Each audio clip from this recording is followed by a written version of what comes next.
அனைவருக்கும் வணக்கம். என் பெயர் அன்னபூர்ணி நாச்சியார். வகுப்பு 4 ஊராட்சி ஒன்றிய தொடக்கப்பள்ளி சேரன் மகாதேவி, திருநெல்வேலி மாவட்டம். திருக்குறள் அதிகாரம் வான் சிறப்பு. குறள் எண் 20. குறள்: நீரின்று அமையாத உலகு எண்ணின் யார் யாருக்கும் வானின்று அமையாத உலகுக்கு.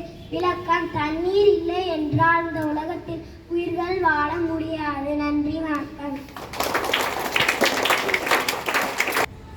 Good morning everyone. My name is Laila Fatima. I am 4th standard Panchayat Union Primary School, Seran Mahadevi, Tirunelveli district.